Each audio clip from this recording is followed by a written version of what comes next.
Alright, what's going on, everybody? I'm finally getting around to reviewing this splitter here that I've been using for over a year. I wanted to use it for a while just before I ended up making a full review on it. I know earlier on my channel I ended up making a video on how to use a Kinetic splitter, just kind of showing some little tips and tricks on how to run it safely. But now that I've ran it a lot more, I definitely know my way around it, and I wanted to do a full review on it. I think I ended up paying $1,500 for this thing, delivered, disassembled to the place that I work. I ended up assembling it and getting it home, and I've used it in my wood operation, and it's been a pretty good little splitter. But I'm gonna get into it a little bit, show you guys what I like about it, what I don't like about it. We're gonna split some wood with it, and I'll show you the tips and tricks on how to run it, what to do and what not to do, and things to look out for. So let's get into this. All right, before we get going, I'll show you how to start this thing. All you gotta do is turn your gas on, choke it, and you gotta give it a pull. Then once you do that, you should be able to get your choke back. Give it a pull again, and it'll start right up. It usually only takes me 2 pulls to start this thing, but we'll see how it does today.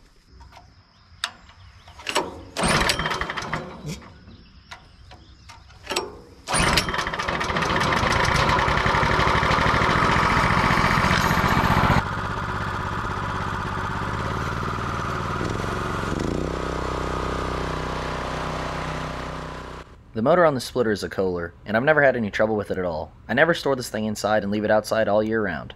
The only thing that I do is place this trash bag over it just to keep the rain and snow off of it, and it still starts up every single time. It's awesome.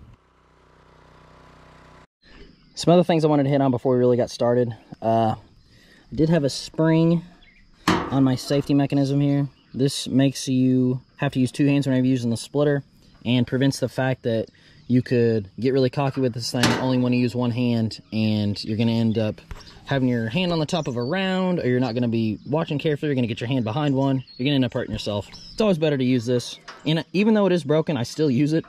But all I got to do is just get a new spring in there. This one, like I said, I'm not sure how it happened. Mine just went down in there further, but it just kind of broke off. And obviously, as you can see, I got a different handle. Here's my old one. What had happened was I was splitting around, and then the head of it came back really fast for some reason. I'm not sure why, and it just slung the handle back. And whenever it did it, it slung it back so hard that it literally bent the bolt that was up inside this handle. And then the splitter ended up doing that another 2 or 3 times. Eventually, it just broke off. So I just ended up taking this piece of 1x1 at the shop. I found this little end piece. I got a lot stronger of a bolt welded up inside of this piece of 1x1. I ended up finding some red paint. We sprayed it up, and it's not that big of a deal now. It's pretty natural. This one is a little bit longer, but like I said, this was just a piece of scrap at the shop, so I was just grabbing whatever I could find. Works out pretty good though. All right, first off, I wanted to show the limitations of what you can and can't split width-wise on different rounds. Obviously, we got this little round here, almost 6 inches across, not too long. This is the ideal thing what this splitter was made for. I mean, it'll rip through this thing all day long. I'll put up a video of me running through it. Then you also got this round right here, a little bit bigger in diameter. 9 inches by 7.5. Go through this thing all day long.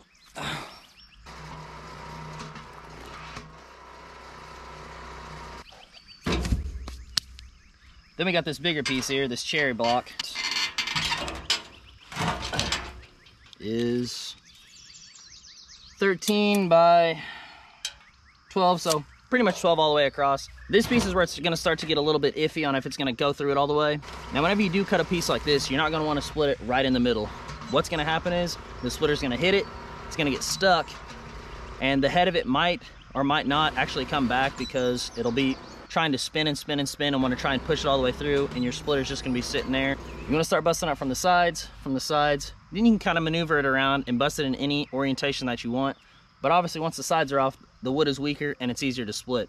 You're not going to be taking this splitter and you're not going to be busting up rounds right in the middle and busting up this huge stuff. It's just not going to happen. It's just going to get stuck. So as you can see, it was able to get through every one of these pieces. You just have to kind of finagle them around and get them to a certain orientation on what you want, and then they'll split. Obviously, if it's got a big knot in it like this, it's not going to go through very well. And if you're going to sit here and run this a lot and cut a bunch of different pieces of wood, you're going to actually need something else to help you get the job done. And that's a splitting maul. Why, you may ask? I'll show you. Whenever you're running different rounds, sometimes the ram's going to come out, push it into the splitter here, and it's going to get stuck. So whenever they get stuck, you either got three options. You're gonna be able to use the maul to bust it back. You're gonna be able to pick up a round behind you and throw it at it and get it to bust it back. Or you're just gonna be able to use some sort of Bruce Lee karate kick and try and do it that way. I don't really like doing it that way because you're gonna end up hurting your foot. But the best way to do it, in my opinion, have them all beside you with a blend in on the back and be able to hit it as hard as you can. And it usually 9 times out of 10 will bust it back, and you can keep on splitting after you've adjusted your wood. And there are some instances as well where you're not actually going to need to hit it with a maul, and you might be able to move it with your hands. And I hit on that next on how to do that safely. Sometimes whenever a piece gets stuck like this, you're just going to be able to kind of just grab it with your hands and move it instead of having to kick it or hit it with your maul. But there is something really important you got to remember whenever you're doing it this way, and that is not to smash your fingers. This piece is loaded up with some tension or whatever right here, and whenever you end up moving this piece with just your hands, this piece can shoot out, and if you're holding it like this with your fingers on both sides, the piece of wood can slam back into the splitter here and it can smash your fingers. I've done it a couple times. Makes you feel really stupid and it hurts really bad. So best way to do it whenever you are trying to get this piece unstuck, just grab it from the sides, pull up on it. If you can't pull up on it, then that's whatever you need to pull out your maul. It's better than using the piece of wood, like I said, and especially better than doing the donkey kick because you're gonna end up hurting your foot. But yeah, if you're ever in a position where you are gonna be able to move it and it's not that stuck, just grab it from the sides, lift it up, you're gonna save your fingers, trust me. Another thing you wanna remember whenever you're running one of these splitters, if it has a spot where there's been a limb on it, or there's a branch coming out or whatever, it's not gonna split as good. But if you're able to flip it over, 9 times out of 10, it'll be able to bust through it and you can start working with it better again. Another thing you wanna look out for, saw this piece and it reminded me. Obviously whenever you split wood, there's gonna be a lot of wood chips that come off of it, whether they're on the bottom or on the top. They'll be everywhere and they're pretty much unpreventable. So while this has only happened to me about 3 times, it has happened and it's really annoying whenever it does. And what can happen is, these little pieces can get stuck right underneath the gap of this splitter head here. It's not that big, it's about 1/8 of an inch, but whenever you get these little bitty pieces like this, they can get shimmed up underneath there and you're not gonna see it. And then whenever you pull your handle and for the head to activate and go out, it just gets wedged up underneath there. Your ram will come out to about right here and it gets totally stuck. Whenever that happens, you just take a round, put it up to where it's hitting up onto your ram head, use the round as a buffer, and you gotta hit it with the sledge in order to make it go back, and eventually it'll come out, the head will move back freely, and you're able to keep splitting. It's really rare whenever this happens. It's happened to me, I think, 3 times in the year that I've had this splitter and used it quite a bit. I've split over 100 rick of wood with this thing, and it's only happened that many times. Whenever it does happen, it really stinks. It takes probably like anywhere from 5 to 20 solid licks with the hammer to be able to bust it back and to free it up again. All right, and the main thing you want to remember whenever you are running one of these splitters, whether you end up buying one or not, is the fact that this thing will sling wood out just like any other wood splitter will, but this ram head is moving a lot faster than a normal hydraulic splitter. What makes this wood get slung out of this splitter is whenever you get a piece that is cut at an angle. Notice on this side it's got the angle. I mean, this side it's still got a little bit of an angle, but it's still pretty straight. Whenever you are running a piece like this, you always want to take the piece that has the bigger angle and put it towards the front. And you want to hit it to where the back is nice and straight. You can hit it to where it's still kind of uneven and it's a little bit iffy. But if you run this where the back is not straight with your head of your ram, then it's gonna sling this piece out whatever direction you have it pointing towards.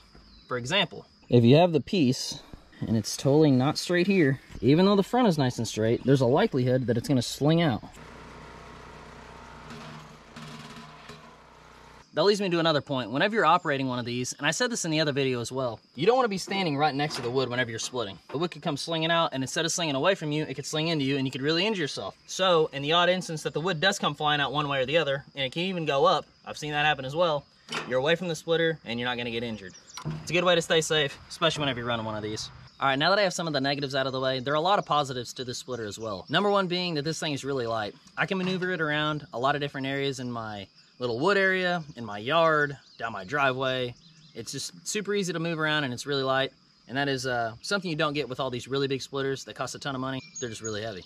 All right, another positive about this splitter, and the main reason that I bought it was speed. This thing can split wood just a little bit faster than I can with a maul. And I'm not saying that I'm any world record splitter or anything, but just an average guy that's splitting with a maul will get pretty tired. And I'm gonna do a little side-by-side of splitting with a maul and splitting with a splitter here. Compared to me with my maul, I can split wood pretty quick, But I mean, whenever I'm splitting with this, it can keep up with me just as fast. I've had other people splitting there with them all beside me, and I always end up outdoing them. Well, number one, I'm not using as much energy, obviously, but this thing can just go in and out so fast, just like whenever you're swinging a maul, and you can just get your wood back to the position. And as long as you're not cutting a piece that's too big and you're getting stuck a lot, you're gonna be able to blast through a ton of wood in not that much time at all. So yeah, speed. That is the main thing. I think a lot of people are even watching this video, they're wondering how fast this thing is. I've never really timed myself with splitting a rick or anything, but I mean, this thing will eat the wood up so long as it's not too big and it's not too knotty. If it's just some limbs off of a tree or just something that's not too big, I mean, this thing will really go through the wood. So, like I said, pros, cons. It's fast, it's light, it slings wood out. I mean, my handle broke. There's a bunch of different things that are going on with it. Is this your entry level, very first splitter you're ever gonna get? Probably not. I would suggest get a 22-ton hydraulic splitter. Those are a lot less likely to sling wood out, because that's the main thing whenever you're running one of these. This is not the type of splitter that you want your buddy to come over with that's never done anything with wood, and you just put him on this thing and let him go at it. He's gonna get it jammed, he's gonna sling wood everywhere. There's a little bit of a learning curve to it, but once you get the hang of it, you can really split a lot of wood with this thing. Like I said, I love it, I'm still gonna use it. I'll be buying other splitters in the future, I'm still gonna keep with this one. It's nice for small stuff, it's nice for a guy that's just a little weekend warrior, just has a couple ricks of wood in his backyard all the time and he just wants to cut up a little bit. But I mean, if you're getting into a lot of thick, heavy stuff like oak and some really large rounds, it's probably not the best splitter for you. But if you're just a small-time guy, I mean, I've been able to run this little firewood operation I have with it, and I'm upgrading to a bigger splitter soon. But I mean, for the average guy, just doing this on the weekends, wants a little bit of wood to cut, this thing's an awesome splitter. Only 1,500 bucks, and I mean, you can't really beat that. There's a lot of other splitters online that are going for 5,000, 3,000, 10,000, 15,000. But I mean, entry level, this thing's not that bad if you kind of know what you're doing and you've split wood before. If you've never split wood before and you're just getting into firewood, I would not suggest getting a Kinetic splitter. But all right, guys, that pretty much sums up the review. If there's anything that I left out, let me know down in the comments. I know that there's a bunch of people on YouTube that deal with firewood and a lot of people that have ran Kinetic splitters before. So if I left anything out, please let me know. But all right, guys, that's my review on the splitter. If you guys enjoyed the video, give it a like and subscribe to the channel. God bless, and as always, have a good one. Thanks for watching, everybody.